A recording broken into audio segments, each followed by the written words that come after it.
Assalamualaikum warahmatullahi wabarakatuh. Perkenalkan nama saya Aksandra Maulana Rahananto dengan NIM G002506 dari kelompok 2517 atau kelompok B7.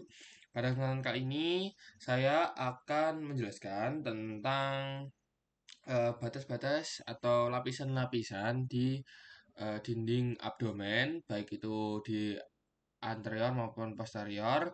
Lalu juga ada kita bahas tentang organ retroperitoneal dan intraperitoneal. Lalu kita juga membahas tentang anatomi gaster dan juga appendix serta cara pengukuran appendix. Oke, kita lanjut ke dinding anterolateral. Dia ada dinding kavum abdomen, dia ada anterolateral dengan posterior.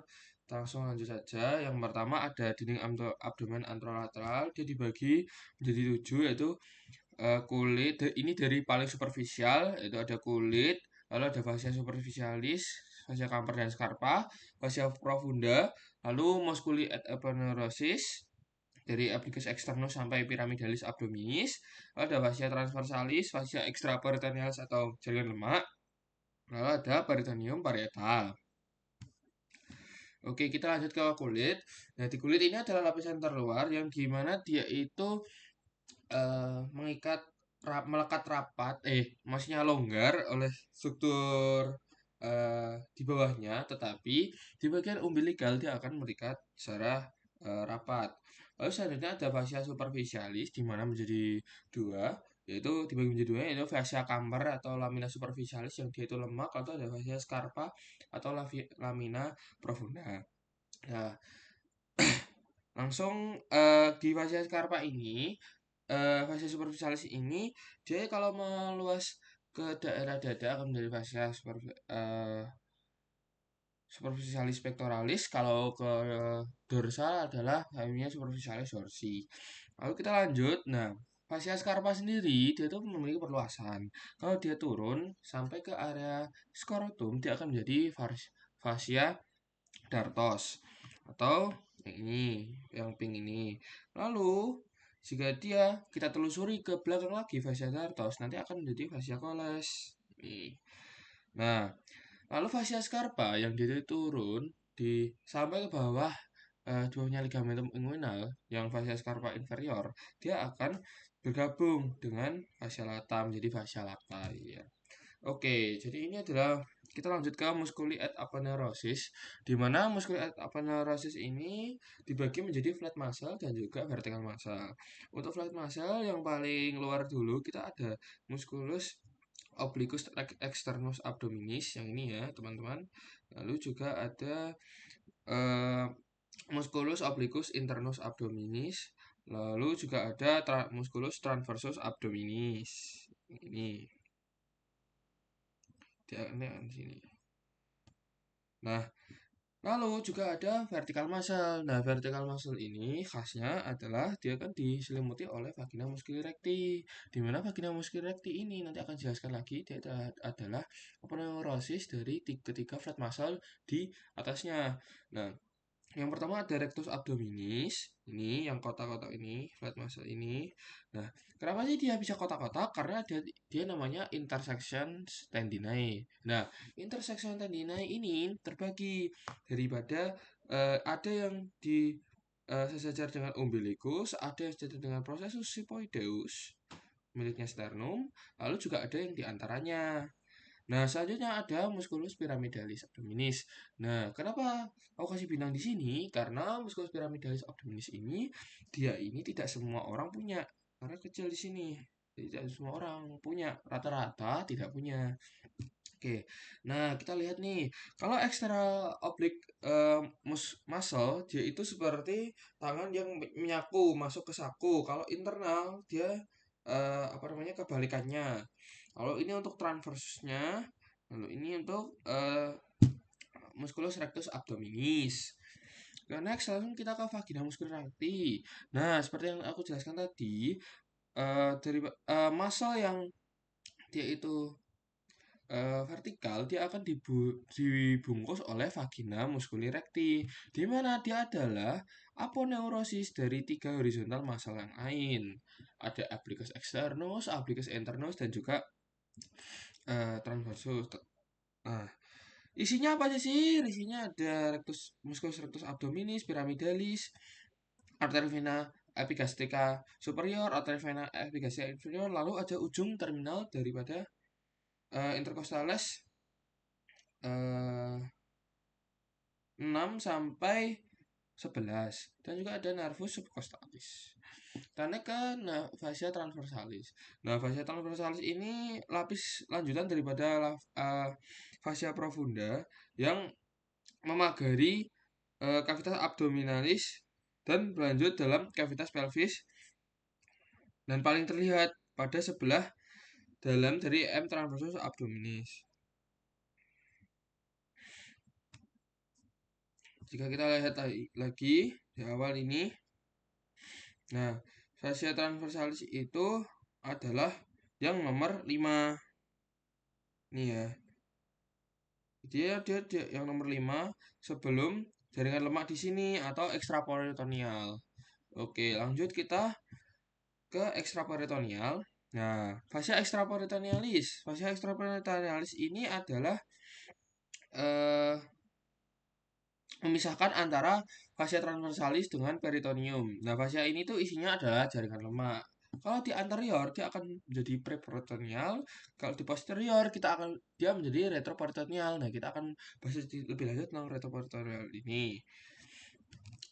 Oke, langsung kita ke peritoneum parietal. Nah, peritoneum parietal ini dia itu dibagi menjadi dua, ada peritoneum parietal dan peritoneum visceral. Lalu dia juga memiliki kavum peritoni, di mana ada kavum peritoni mayor dan kavum peritoni minor. Nah, kavum peritoni mayor dan kavum peritoni minor ini dihubungkan dengan foramen epiploica Winslowi. Dia foramen epiploica Winslowi. Nah, ini ada parietal peritoneum yang di luar ini. Lalu ada visceral peritoneum. Oke, kita lanjut langsung saja. Ini kavumnya, langsung kita ke dinding abdomen yang posterior.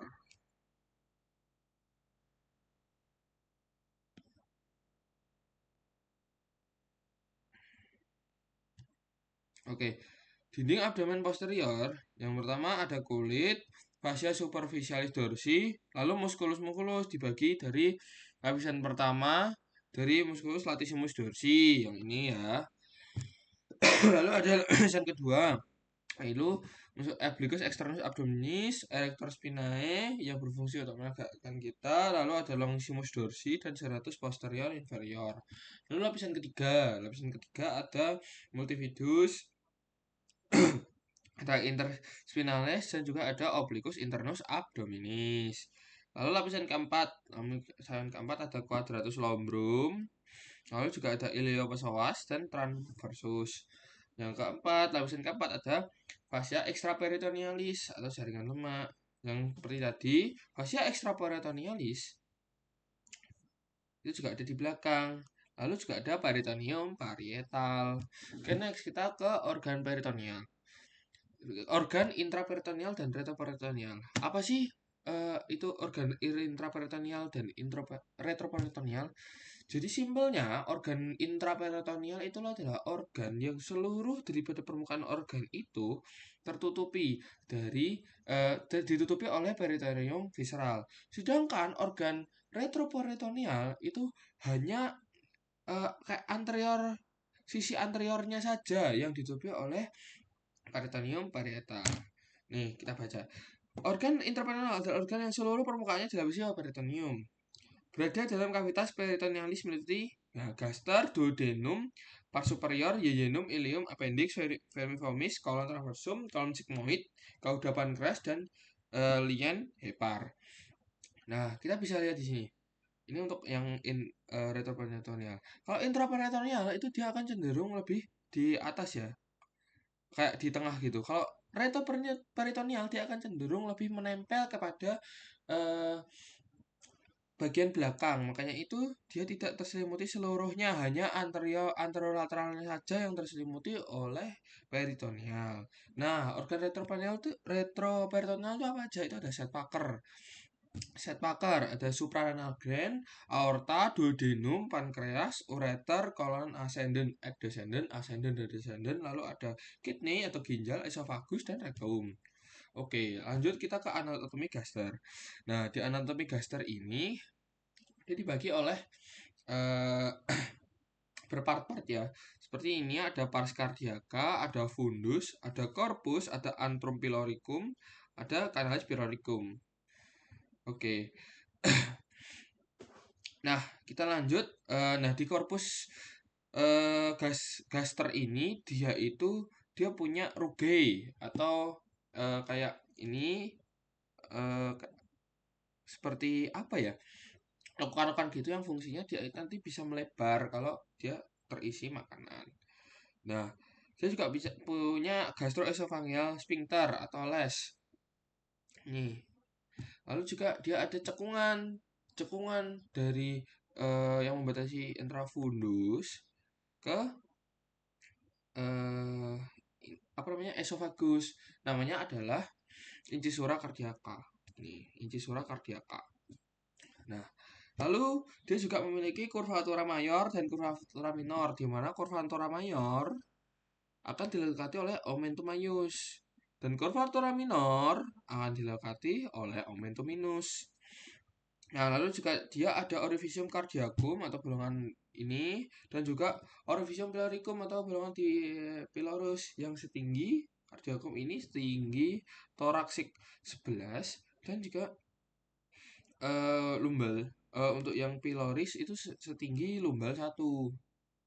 Nah, ini adalah bentuk daripada eh, salah satu muscle yang sangat penting dan juga sangat khas sekali yaitu musculus sphincter pylori yang ada di gaster. Dia berfungsi untuk apa? Untuk menyampaikan eh, untuk kayak menutup lubang keluar daripada makanan yang sedang diolah di gaster. Nah, di gaster ini dia juga memiliki eh, tunika muscularis yang sangat khas di mana dia memiliki stratum oblik ya.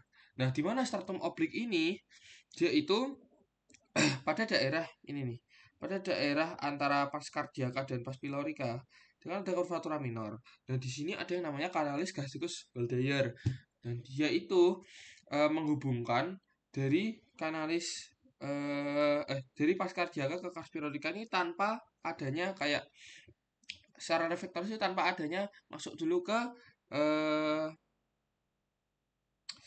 ke korpusnya ke badan lambungnya sehingga pada orang-orang yang meminum racun ini suka terluka di daerah sini ini yang bunuh diri dengan racun. Oke, kita lanjut ke appendix veriformis. Nah, appendix veriformis ini adalah yang bisa kita sebut sebagai usus buntu. Nah, di cara untuk kita menentukan letak appendix sendiri itu ada dua. Dan yang paling khas itu adalah menggunakan titik McBurney dari garis Monroe Picture, di mana kita akan menarik garis dari sias dextra, sias kanan, ke umbilikal. Dan dia akan berada di sepertiga lateral, berarti sekitar di sini. Nah, ini dia. Kita akan tekan, nanti akan terabah eh, cara mengukur di mana sih letak appendix itu, jadi di titik McBurney. Ini adalah titik McBurney.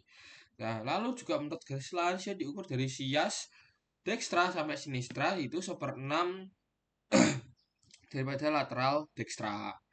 Oke, lanjut. Ini adalah variasi dari letak appendix di mana dia ada retrocaecal di jam 11. Lalu ada post ilealis itu di jam 1 atau jam 2. Lalu ada di pre-ilealis, dia di jam 1 jam 2 juga, cuman bedanya di post ilealis itu ada di belakangnya daripada ileum. Lalu ada pelvicum. Kalau pelvicum tuh di jam 5, lalu ada subcaecal. Nah, subcaecal itu di jam 6. Baik, terima kasih telah mendengarkan penjelasan dari saya. Wassalamualaikum warahmatullahi wabarakatuh.